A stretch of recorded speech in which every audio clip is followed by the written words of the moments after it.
तो आइए शुरुआत बड़ी खबर के साथ करेंगे। बरेली से एक खबर है जहां कोरोना मरीज ने अस्पताल में हंगामा किया है। हंगामा बढ़ता देख अस्पताल पहुंच गई पुलिस। डिस्चार्ज के लिए मरीज हंगामा कर रहा था। नेगेटिव रिपोर्ट आने के बाद भी डिस्चार्ज नहीं करने का आरोप मरीज ने अस्पताल प्रशासन पर लगाया है। तो ये बड़ी खबर आपको बरेली से बता दें, जहां कोरोना के एक मरीज ने अस्पताल में हंगामा किया। इतना ज्यादा हंगामा बढ़ गया कि पुलिस को अस्पताल में पहुंचना पड़ा। मरीज का ये कहना है कि कोरोना रिपोर्ट नेगेटिव आने के बाद भी उसे डिस्चार्ज नहीं किया जा रहा था और इसी वजह से उसने ये हंगामा किया है।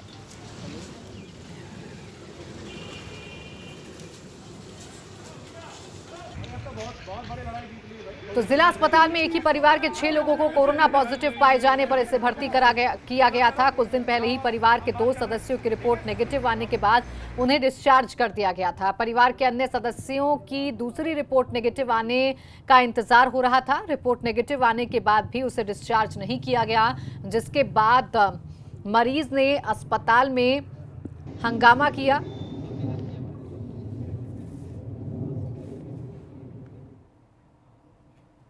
और इस बीच एक और बड़ी खबर गाजियाबाद से, जहां मैक्स अस्पताल के डॉक्टर को कोरोना हो गया। पॉजिटिव डॉक्टर के संपर्क में डॉक्टर आया था। गाजियाबाद में कोरोना मरीजों की संख्या बढ़कर 29 पहुंच गई है। तो ये बड़ी खबर आपको गाजियाबाद से बताते हैं, जहां एक डॉक्टर को भी कोरोना हो गया। दरअसल ये डॉक्टर दूसरे पॉजिटिव डॉक्टर के संपर्क में आया था, जिसके बाद टेस्ट किया गया, क्वारंटीन डॉक्टर को किया गया और जो टेस्ट रिपोर्ट आई है उसमें डॉक्टर कोरोना पॉजिटिव पाया गया है। और इसी के साथ गाजियाबाद में कोरोना पॉजिटिव मरीजों की संख्या बढ़कर 29 हो गई है।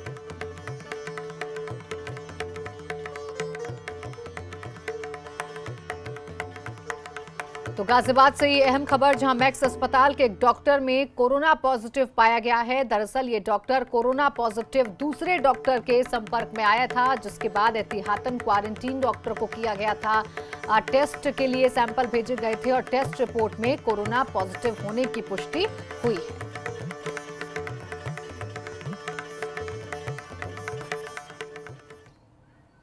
यूपी में कोरोना काल के दौरान सीएम योगी ने साफ कर दिया है कि सूबे में कोई भी भूखा नहीं रहेगा। हर किसी को राशन मुहैया कराया जाएगा। राशन कार्ड नहीं होने पर भी गरीब को राशन मिलेगा।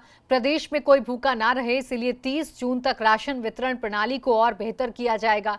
फिलहाल यूपी में कोरोना मरीजों का आंकड़ा 846 पहुंच गया है। कोरोना संक्रमण से 14 लोगों की मौत हो चुकी है। सुबह 10:30 बजे टीम 11 की और सभी वरिष्ठ अधिकारियों की गई उक्त बैठक के क्रम में उन्होंने ये निर्देश दिया कि उत्तर प्रदेश में प्रत्येक दशा में ये सुनिश्चित किया जाए कि प्रदेश में कोई भूखा ना रहे। मुख्यमंत्री जी ने कहा प्रदेश में कोई भूखा ना रहे।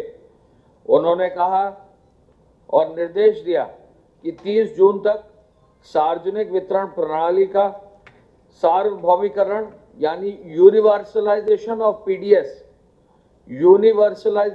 पीडीएस करते हुए यह सुनिश्चित किया जाए कि प्रत्येक जरूरतमंद को राशन अवश्य उपलब्ध हो। उन्होंने ये भी निर्देशित किया कि यदि किसी का कार्ड नहीं है तो उसकी भी व्यवस्था की जाए कि कैसे उसको राशन मिलेगा। और इस यूनिवर्सलाइजेशन ऑफ पीडीएस के लिए उन्होंने निर्देश भी दिया है। मुझे आपको बताकर विशेष रूप से कहना है कि उत्तर प्रदेश सरकार की जो पीडीएस की योजना है उसके अंतर्गत पूरे प्रदेश में जो प्रथम चरण में कार्ड से वितरण हुआ है 3,23,87,640 राशन कार्ड से फेयर प्राइस शॉप्स के माध्यम से राशन की दुकानों से पूरे प्रदेश में वितरण हुआ है। प्रदेश में अभी तक कोरोना वायरस से संक्रमित लोगों की संख्या 846 है, 846। ये संख्या 49 जिलों से 49 डिस्ट्रिक्ट से आई है। इनमें से अब तक 74 लोग पूरी तरह उपचारित होकर डिस्चार्ज किए जा चुके हैं, ये घर जा चुके हैं। 74 जी 49 डिस्ट्रिक्ट्स। इसमें 3 जनपद ऐसे हैं जहां की इस समय कोई एक्टिव केस नहीं रहा। जो भी केसेस आए थे उनका इलाज हो गया है। वो हैं पीलीभीत, हाथरस और महाराजगंज। और इसी बीच बरेली से खबर है। बरेली के फरीदपुर में नर्स पर हमला करने का मामला सामने आया है। सर्वे करने के दौरान नर्स पर हमला किया गया। लोगों ने नर्स का मोबाइल और रजिस्टर छीन लिया। नर्स ने किसी तरह भागकर अपनी जान बचाई। तो ये बड़ी खबर बरेली से आपको बता दें, जहां पर सर्वे करने के दौरान एक नर्स पर हमला किया गया। नर्स से उसका फोन और उसका रजिस्टर छीन लिया गया। किसी तरीके से भागकर नर्स ने अपनी जान बचाई। बरेली के फरीदपुर से घटना सामने आई है। ये शर्मनाक घटना सामने आई है जहां नर्स पर हमला किया गया है। कुछ लोगों ने नर्स का मोबाइल और रजिस्टर छीन लिया। किसी तरीके से नर्स ने भागकर अपनी जान बचाई। अनूप हमारे संवाददाता जुड़ गए फोन लाइन पर ज्यादा जानकारी के साथ। अनूप, जरा डिटेल में बताइए, दरअसल हुआ क्या था मौके पर और फिलहाल स्थिति कैसी है? देखिए, आपको बता दूं कि ये जो नर्स है ये सर्वे कर रही है, जगह जगह जाकर सरकार सर्वे करवा रही है कि कुछ ऐसे लोग तो नहीं है जो बाहर से आए हुए हैं और जो अपने आप को छुपा रहे हैं, अपनी नाम पता से अपनी पहचान छुपा रहे हैं, और कुछ लोगों को सर्दी जुकाम बुखार या कोरोना के लक्षण तो नहीं है। तो उसी का सर्वे करने के लिए फरीदपुर के ऊंचा मोहल्ले में जब ये नर्स मधु चंद्रा पहुंची थी तो वहां पर कुछ लोग अपना नाम पता नहीं बता रहे थे। उन्होंने जब उनका नाम पता पूछना चाहा तो वहां पर तमाम लोगों की भीड़ इकट्ठी हो गई और उन्होंने उनके संग लूज टॉकिंग की, उनके संग हंगामा किया और उनका रजिस्टर भी छीन लिया, मोबाइल भी छीन लिया। और उन्होंने कहा कि हम आपको कोई भी जानकारी नहीं देंगे। किसी तरीके से वहां से उन्होंने भागकर जान बचाई और आगे फोन लेकर किसी से डॉक्टर्स जो इनके अन्य आला अधिकारी हैं उनको जानकारी दी, जिसके बाद मौके पे फरीदपुर थाने की पुलिस पहुंची है और उन दबंगों की तलाश कर रही है कि वो कौन लोग हैं जो नर्स के संग अभद्रता कर रहे थे। उनके संग उनका मारपीट की नौबत तक आ गई थी। जो नर्स है उनका कहना है कि अगर इस तरीके से ये हालात बने रहे तो वो लोग काम नहीं कर पाएंगे, क्योंकि वो लोग अकेले जाते हैं, उनके पास कोई पुलिस प्रोटेक्शन नहीं होता है। और इस संकट की घड़ी में वो घर घर जाकर सर्वे कर रहे हैं, छानबीन कर रहे हैं कि कहीं कोई पीड़ित तो नहीं है, कहीं कोई परेशान तो नहीं है, कोई सर्दी जुकाम बुखार का या कोरोना का मरीज तो नहीं है। लेकिन बिल्कुल अनूप, और ऐसे में उन पर हमला करना पहली बात तो शर्मनाक है। लोगों को खुद ही अपनी जिम्मेदारी समझनी होगी। दूसरी तरफ उन नर्सेस का, उन डॉक्टर्स के सुरक्षा को भी सुनिश्चित करना होगा जो जगह जगह जाकर सर्वे कर रहे हैं और ये पता कर रहे हैं कि कोरोना कहीं और जगह तो नहीं फैल रहा है। वहीं एटीएम से निकलने वाले नोट अब सैनिटाइज करवाए जाएंगे। लखनऊ पुलिस ने आरबीआई और एसबीआई को नोट सैनिटाइज करने के लिए लिखित प्रस्ताव भेजा है। JCB law and order Naveen Arora ने आरबीआई को नोटों को सैनिटाइज करने के लिए कहा है। इस बारे में जेसीपी नवीन अरोड़ा से हमारे सहयोगी संतोष कुमार ने खास बातचीत की। राजधानी लखनऊ के तमाम शहरों में ऐसी बातें आ रही हैं कि गलियों में नोट मिल रहे हैं। अफवाह है यह सच्चाई, इसके लिए पुलिस जांच कर रही है उन नोटों के लिए। लेकिन असल में इन नोटों की सच्चाई के चलते लोगों में किस तरीके की अफरा तफरी मच जाती है, इस पर बात करने के लिए हमारे साथ लखनऊ के joint CP law and order Naveen Arora ji हैं। उनसे बात करेंगे।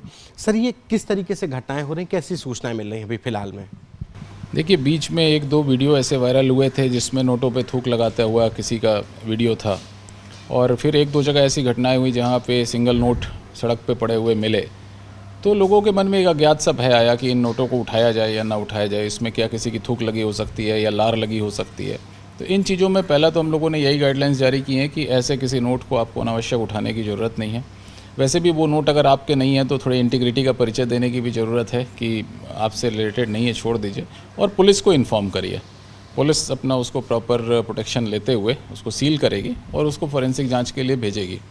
यदि उसके बाद किसी तरह की कोई जानकारी सामने आती है तो फिर उससे सीसीटीवी फुटेजेस देखे जा सकते हैं। यदि उसमें कोई ऐसे पॉजिटिव या संक्रमित चीज़ें पाई जाएंगी फिर हम उसको एफआईआर लिख के बैक ट्रैक कर सकते हैं। तो एक तो जनरल पब्लिक को ये बताया गया। दूसरा, इसी रिलेशन में चूँकि ये बातें आ रही थी तो हम लोगों ने बैंक से पूछा था। कल भी 1-2 बैंक के जेईएम और एजीएम से मेरी बात हुई थी। फाइनली आरबीआई से बात होने के बाद उन्होंने हमसे एक रिटर्न रिक्वेस्ट मांगा है। तो हमने 4 बिंदुओं पे उनसे एक क्वेरी की है कि क्या इन नोटों को एटीएम कैश वैन में, एटीएम में और बैंक के कैश काउंटर्स पे देते से पहले क्या कुछ सैनिटाइजेशन इनका किया जा सकता है, ये पाउडर फॉर्म में हो सकता है या लिक्विड फॉर्म में हो सकता है, वो आप देख लीजिए, क्योंकि नोटों की गुणवत्ता ख़राब नहीं होनी चाहिए, आरबीआई की गाइडलाइंस हैं। तो उसके मद्देनज़र अगर कोई केमिकल फार्मूला इस तरह का ईजाद किया गया है जिससे सैनिटाइज़ किया जा सकता हो, तो बहुत सारे लोगों की मन की शंकाएँ दूर हो जाएंगी। प्लस क्योंकि कई लोग कैश काउंटर से लेन देन करते हैं, एटीएम से लेन देन करते हैं, तो एक अज्ञात सा भय भी मन से ख़त्म हो जाएगा। दूसरी चीज़ हमने उनसे ये कहा है, क्योंकि पुलिस हर जगह मौजूद नहीं रह सकती है, काफ़ी ज़्यादा ड्यूटीज़ पुलिस को देनी पड़ रही हैं, तो कुछ आर्म्ड और अनआर्म्ड गार्ड बैंक के जो उनके ब्रांचेज़ हैं उसमें लगा लें। ये तो बैंकिंग के प्रस्ताव थे सर। एक बड़ी समस्या जो फिर से वही सवाल कि जो नोट मिल रहे हैं, एटीएम, कई तमाम ऐसे बैंक्स हैं जिन्होंने कैश डिपॉजिट कराना बंद कर दिया है, और आपके द्वारा एक ये इस तरीके से कहा जा रहा है कि बैंकों में अब जो नोट जमा हो, चाहे वो एटीएम मशीन में हो, वो सैनिटाइज करके जमा कराए जाएं। मैं अभी तो देने की बात कर रहा था, क्योंकि पब्लिक कैसे सैनिटाइज करेगी ये उसको गाइडलाइंस है नहीं। जो जमा हो वो सैनिटाइज करके जमा हो, जो बैंक से निकाले जाएं, और बैंक जो लोगों को दे रही है, जो कैश काउंटर से अगर कोई कैश लेने आता है, चूँकि बैंक खुल रहे हैं, बहुत से लोगों को छोटे छोटे धनराशियों की आवश्यकता होगी, और सभी लोग एटीएम कार्ड का यूज़ कर पा रहे हैं या नहीं, पर आप एटीएम भी अगर यूज़ करते हैं और एटीएम से जो आपका कैश ड्रॉल हो रहा है, उन पैसों को भी छूने में, गिनने में, उसमें क्या कंटेंट है या नहीं है, तो एक ये मेरा सुझाव था कि क्या उसको सैनिटाइज़ कराया जाना चाहिए। तो इस पर बैंक के आज हाई लेवल की मीटिंग है, आज या कल में वो मीटिंग करेंगे, और हो सकता है इसका हमें एक रिप्लाई भी प्राप्त हो। ये थे हमारे साथ लखनऊ के joint CP law and order Naveen Arora ji, जिन्होंने एक तरफ बैंकों में जो जमा हो रहे हैं नोट, उनको सैनिटाइज करने का प्रस्ताव आरबीआई को भेजा है, वहीं दूसरी ओर जमातियों के पूरे चिन्हीकरण और उनका टेस्ट कराने की बात पर भी कहा है कि लखनऊ में अब तक सारे जमातियों का चिन्हीकरण हो गया है, उनके टेस्ट हो गए, उनके संपर्कियों पर भी निगाह गड़ाई हुई है। कैमरा पर्सन पंकज निगम के साथ संतोष कुमार, एबीपी गंगा। और वाराणसी में आज कोरोना के नए पॉजिटिव मरीज मिलने से प्रशासन में हड़कंप मच गया। 5 पॉजिटिव मरीजों को दीनदयाल अस्पताल के आइसोलेशन वार्ड में भर्ती करवाया गया है। नए कोरोना पॉजिटिव और वाराणसी के हॉटस्पॉट वाले इलाकों को लेकर संवाददाता नीतीश कुमार पांडे ने वाराणसी के जिलाधिकारी से खास बातचीत की। बनारस से बड़ी खबर है, 5 मरीज अब कोरोना पॉजिटिव मिले हैं। जिलाधिकारी हमारे साथ मौजूद हैं। कौशल जी, कितना बड़ा चैलेंज और कितने मरीज और उनकी व्यवस्था क्या? देखिए, जो जमात का इशू था उसी जमात के ही लेके रिलेशन में ये 5 केस पॉजिटिव आए हैं। तो चिंता की बात तो है, क्योंकि जमात के लोग अलग अलग जगह पे रुके थे और अलग अलग लोगों के कॉन्टैक्ट में आए थे। जमात की महिलाएं पर्टिकुलरली कुछ घरों में रुकी थी, और इसी तरह जमात के जो पुरुष थे अलग अलग मस्जिदों में रुके थे। उनकी कॉन्टैक्ट ट्रेसिंग हिस्ट्री सारी ली गई थी, और जो जो व्यक्ति संपर्क में आए थे उन सब की सैंपलिंग करवाई गई थी। ये जो 5 केस पॉजिटिव आए हैं, उनमें 3 तो जमात के ही लोग हैं जो हमारे यहाँ पहले ही एडमिट थे। उनमें 27 लोग जिनकी नेगेटिव रिपोर्ट आई थी, उन्हीं में से दोबारा सैंपलिंग करने पे इनमें से 3 लोगों की रिपोर्ट पॉजिटिव पाई गई है। तो ये दोबारा पॉजिटिव में कन्वर्ट हो गए हैं और हम इनको अलग आइसोलेशन वार्ड में ले आए हैं। जो 2 केसेस पॉजिटिव पाए गए हैं, उनके यहाँ भी जमात की लेडीज़ ने स्टे किया था, और स्टे करने के कारण ही इस पूरे घर की सैंपलिंग करवाई गई थी। 27-28 लोग थे इनके घर में, उनमें से केवल 2 की सैंपलिंग पॉजिटिव पाई गई है। तो उनमें एक 19 साल का लड़का है, एक 21 साल की लड़की है। इन दोनों को भी हम लोगों ने हॉस्पिटल शिफ्ट कर दिया है और इनका इलाज चालू करवा दिया है। कितने मरीज अब तक आए और कितने अब बचे हैं? अब अच्छी बात यह भी है कि आज जो रिज़ल्ट आए हैं उसमें 3 ऐसे केसेस हैं जो पहले पॉजिटिव थे और अब नेगेटिव वो शिफ्ट हो चुके हैं। तो कुल मिला के अभी तक 14 केसेस वाराणसी में पाए गए हैं, जिनमें 5 ऐसे मरीज हैं जो पॉजिटिव से नेगेटिव हो चुके हैं। एक ऐसे मरीज थे जिनकी डेथ हो चुकी थी। तो 14 में से ये 6 घटाने के बाद 8 मरीज ही हैं जो हमारे पास वर्तमान में एक्टिव केसेस हैं, और 8 आइसोलेशन में हैं, और उन्हीं 8 में से आज के ये पॉजिटिव 5 केस भी शामिल हैं। कौशल जी, एक चीज़ जानना चाहेंगे, कम्युनिटी ट्रांसफ़र की बात आ रही थी, अब क्या लग रहा है? बनारस में ये खतरा बढ़ गया है, क्या कम्युनिटी ट्रांसफ़र तक हम पहुँच गए हैं? किस स्टेज में हैं हम अभी? वाराणसी में 2 तरह की सैंपलिंग की जा रही है। एक तो जो जमात के लोग हैं, या दूसरी हमारे रिलीजियस प्रोग्राम में लोग शामिल होकर आए हैं, या पुलिस जिनकी ट्रेसिंग करती है, या बाकी ज़िलों से जहां से हम लोगों को प्राप्त होते हैं। जो ऐसे सेंसिटिव केसेस हैं उनकी सैंपलिंग को हम एक कैटेगराइज करते हैं। दूसरी कैटेगरी में वे हैं जिनकी हमने मेडिकल टीम्स बनवा के शहर में रैंडम स्क्रीनिंग करवाने के बाद सैंपल कलेक्ट किए हैं। तो बनारस प्रशासन कोरोना से लड़ने के लिए पूरी तरह से तैयार है और इसके बेहतर इंतज़ाम किए गए हैं, ऐसा दावा है वाराणसी के जिलाधिकारी का। कैमरामैन विशेष के साथ नीतीश कुमार पांडे, एबीपी गंगा, वाराणसी। उधर आगरा के आईएसबीटी से आज करीब 200 बसों को राजस्थान के कोटा के लिए रवाना किया गया है ताकि कोटा में यूपी के अलग अलग जिलों के पढ़ रहे बच्चों को वापस उनके घर पर पहुंचाया जा सके। दरअसल उत्तर प्रदेश के विभिन्न इलाकों के स्टूडेंट्स कोटा कोचिंग में पढ़ने गए थे, लंबे समय से कोटा में ही फंसे हुए हैं और ऐसे में खाने पीने से लेकर तमाम अन्य परेशानियों का भी सामना कर रहे हैं। छात्र और उनके पेरेंट्स लगातार सरकार से मांग कर रहे थे कि उन्हें वहां से निकाला जाए। आज इन छात्रों को लेने आगरा के अंतर्राज्यीय बस अड्डे से यूपीएसआरटीसी की करीब 200 बसें रवाना हुई। ऐसे में व्यवस्था के लिए वहां प्रशासन और पुलिस के अधिकारी भी मौजूद रहे। तो देखिए, तस्वीरें भी हम दिखा रहे हैं। दरअसल लगातार स्टूडेंट्स की मांग आ रही थी, लगातार पेरेंट्स की मांग आ रही थी कि बच्चे जो कि कोटा में स्टडी करते हैं, रहने वाले उत्तर प्रदेश के हैं, वो वहां पर फंसे हुए हैं, उनको कोटा से बाहर निकाला जाए और उनके घरों तक पहुंचाया जाए। जिसके बाद योगी सरकार ने फैसला लिया और आगरा से आज 200 बसें कोटा के लिए रवाना हुई हैं, जो उन स्टूडेंट्स को उनके घर तक पहुंचाने की कोशिश करेंगी जो स्टूडेंट्स कोटा में फंसे हुए हैं। ये 200 बस एक साथ खड़ी हुई हैं और यहीं से रवाना हुई हैं। एक्सक्लूसिव तस्वीरें एबीपी गंगा पर आप देख भी पा रहे हैं। तो आगरा से रवाना हुई हैं 200 बसें जो कि कोटा पहुंचेंगी, राजस्थान के कोटा पहुंचेंगी और वहां पर जो स्टूडेंट्स फंसे हुए हैं, जो छात्र फंसे हुए हैं, जो कोचिंग्स के लिए जाते हैं, पढ़ने जाते हैं, उनको वहां से निकालकर उनके घर तक पहुंचाएंगी। राजस्थान के कोटा में उत्तर प्रदेश के हजारों छात्र इस समय लॉकडाउन पीरियड में फंसे हुए हैं और यही वजह है कि उत्तर प्रदेश सरकार ने इनकी सुध ली है। और ऐसे में आगरा के आईएसबीटी जो बस स्टैंड टर्मिनल है वहां से 200 बसों को, करीब 200 बसों को कोटा के लिए रवाना किया जा रहा है। और आप देख सकते हैं कि बड़ी संख्या में इस समय पुलिस फोर्स मौजूद है। जो यूपीएसआरटीसी के जो ऑफिसर हैं वो इस समय यहाँ मौजूद हैं और एक ड्राइवर, क्लीनर के साथ साथ एक पुलिसकर्मी और होमगार्ड की ड्यूटी लगाई गई है। हमारे साथ हैं regional manager UPSRTC Manoj Trivedi, उनसे बात करते हैं। सर, ये बताइए कितनी बसों को आपने यहाँ से रवाना किया है, क्या क्या व्यवस्था है? यहाँ से 200 गाड़ी जाएंगी, सभी गाड़ी सैनिटाइज होके जा रही हैं और जो ड्राइवर के पास सैनिटाइजर भी है, मास्क भी दिया गया। जो उधर से बच्चे आएंगे उनके लिए भी मास्क की व्यवस्था है, लंच पैकेट की प्रशासन व्यवस्था कराई गई है ताकि बच्चे अपने गंतव्य आराम से आए, कोई दिक्कत ना हो। बच्चे एक बस में 25 बच्चों सीधे यहाँ आगरा आएंगी ये बसें, करीब 200 से जिला प्रशासन से तय किया जाएगा, जैसे उनकी आवश्यकता उस हिसाब से व्यवस्था बनाई जाएगी। करीब 200 बसें आगरा से जा रही हैं। हाँ, 200 बसें जा रही हैं आगरा से।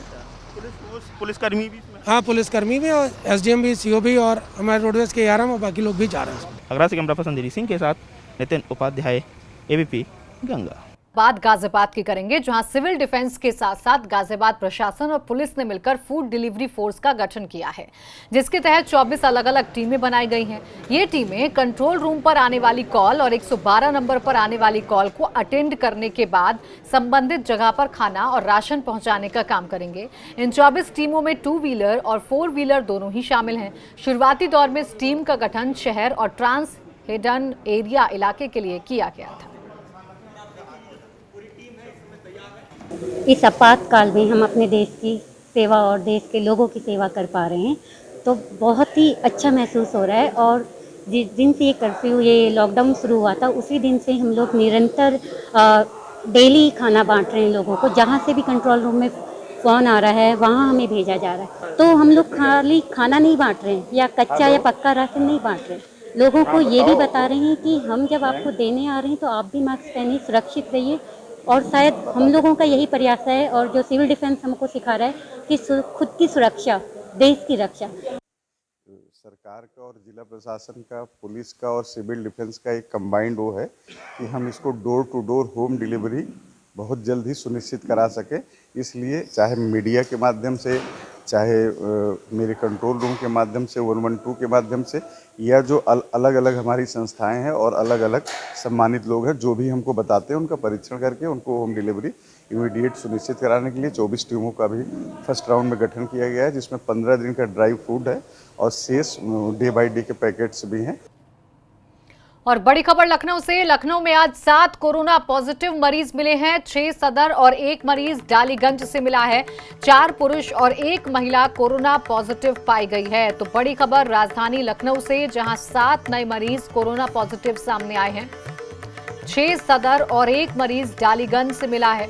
4 पुरुष और 1 महिला कोरोना पॉजिटिव पाए गए हैं। तो लखनऊ में आज 7 कोरोना पॉजिटिव मरीज मिले। वहीं मुजफ्फरनगर के आनंदपुरी मोहल्ले में एक परिवार ने पैदा हुई बच्ची का नाम ही कोरोना कुमारी रख दिया।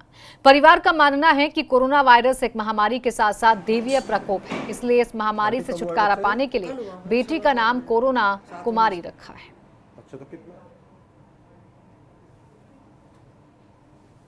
कोरोना कुमारी। तो कोरोना कुमारी क्यों नाम रखा? यादगार के लिए। ये यादगार रह गया, ऐसे दिन देखने को मिल गए। ये देवी का रूप है लड़की, तीसरी लड़की मेरी है। इससे की बीमारी दूर हो जाए, लोग बाग अपने घर में रहे, बीमारी खतरनाक है ये। अंबेडकर नगर में जिला अस्पताल में क्वारंटीन किए गए लोगों के साथ लापरवाही किए जाने का मामला सामने आया। एक सप्ताह से मुंबई से आए लगभग 2 दर्जन लोगों को जिला अस्पताल में क्वारंटीन किया गया है। क्वारंटीन किए गए लोगों ने व्यवस्था न मिलने पर आज हंगामा कर दिया।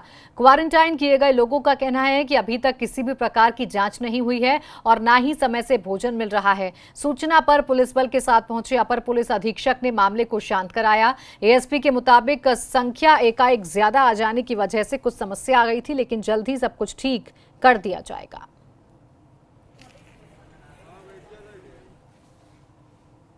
लॉकडाउन पार्ट 2 जारी है और इस समय वाराणसी में मददगार जरूरतमंदों की खुलकर मदद कर रहे हैं। वाराणसी के सिंधी समाज के लोगों ने आपसी सहयोग राशि से राशन खरीदकर मदद के लिए हाथ बढ़ाए हैं। प्रशासन के सहयोग से समाज की तरफ से रोजाना 2000 खाने के पैकेट वितरित किए जा रहे हैं। आपको बता दें कि वाराणसी में लॉकडाउन शुरू होते ही लगभग 84 संस्थाएं मदद के रूप में सामने आई, लेकिन धीरे धीरे कुछ संस्थाएं कम हो गई और मौजूदा वक्त में करीब 70 संस्थाएं लोगों की मदद कर रही हैं।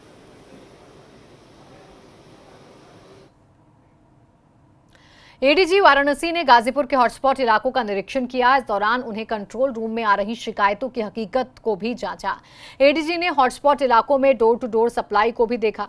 निरीक्षण के दौरान उन्हें ज्यादातर इलाकों में सब ठीक मिला, हालांकि कुछ इलाकों में लोगों का व्यवहार सहयोग वाला नहीं मिला।